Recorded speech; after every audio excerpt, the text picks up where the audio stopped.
সরকারি চাকরি নাকি বেসরকারি, কোনটি আপনার জন্য সেরা? কল্পনা করুন, আজ থেকে 5 বছর পর আপনি নিজেকে কোথায় দেখতে চান? মাসে শেষে একটি বড় অঙ্কের স্যালারি চেক, নাকি সারা জীবনের জন্য নিশ্চিত সামাজিক নিরাপত্তা?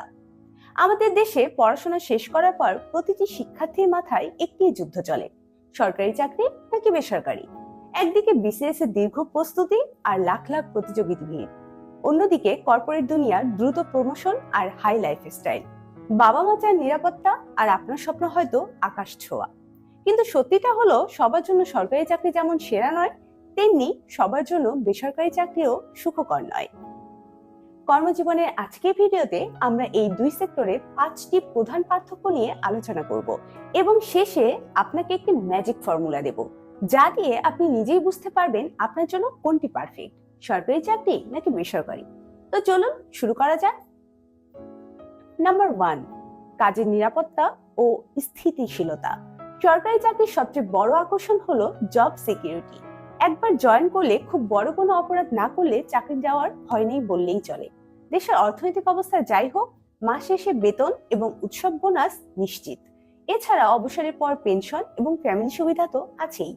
অন্যদিকে বেসরকারি চাকরিতে পারফরমেন্সই শেষ কথা। কোম্পানি লাভ করলে আপনি বোনাস পাবেন, কিন্তু কোম্পানি লসে গেলে বা আপনার পারফরমেন্স খারাপ হলে যে কোনো সময় ছাঁটাইয়ের ঝুঁকি থাকে। তবে মনে রাখবেন, যারা দক্ষ এবং পরিশ্রমী তাদের জন্য বেসরকারি চাকরিতেও নিরাপত্তার অভাব হয় না, কারণ তাদের জন্য অন্য কোম্পানির দরজা সব সময় খোলা থাকে। নাম্বার 2, বেতন ও সুযোগ সুবিধা।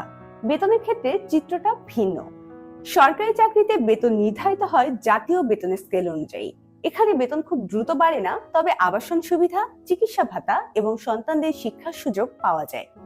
বেসরকারি চাকরির, বিশেষ করে মাল্টিন্যাশনাল কোম্পানি বা বড় গ্রুপ অফ ইন্ডাস্ট্রিজ এর স্টার্টিং স্যালারি হয়তো সরকারি চাকরির সমান হতে পারে, কিন্তু 2 থেকে 3 বছর পর আপনার স্কিল ভালো হলে স্যালারি দ্বিগুণ বা 3 গুণ হওয়ার সুযোগ থাকে। এখানে আকাশই আপনার সীমানা। আপনি যত ভালো কাজ করবেন আপনার স্যালারি তত বাড়বে। নাম্বার 3, কাজের পরিবেশ ও ওয়ার্ক লাইফ ব্যালেন্স। সরকারি চাকরিকে সাধারণত বলা হয় 9টা থেকে 5টা ডিউটি। যদিও বর্তমানে অনেক সরকারি পদের দায়িত্ব অনেক বেশি, তবুও সেখানে ছুটির পরিমাণ এবং পারিবারিক সময় দেওয়ার সুযোগ তুলনামূলক বেশি। বেসরকারি চাকরিতে কাজের চাপ অনেক সময় অফিস আওয়ার ছাড়িয়ে যায়, বিশেষ করে ডেডলাইন থাকলে রাত পর্যন্ত কাজ করতে হতে পারে। তবে আধুনিক কর্পোরেট অফিসগুলোতে এখন জিম, গেমিং জোন এবং রিমোট ওয়ার্ক বা বাসা থেকে কাজের সুবিধাও পাওয়া যাচ্ছে, যা সরকারি চাকরিতে আপাতত সম্ভব নয়। নাম্বার 4, সামাজিক মর্যাদা ও ক্ষমতা। আমাদের দেশের প্রেক্ষাপটে সামাজিক মর্যাদার বিষয়টি এড়িয়ে যাওয়ার সুযোগ নেই। একজন বিশেষ ক্যাডার বা সরকারি কর্মকর্তার যে সামাজিক প্রভাব এবং পাওয়ার থাকে, তা অনেক ক্ষেত্রেই বেসরকারি কর্মকর্তাদের থাকে না।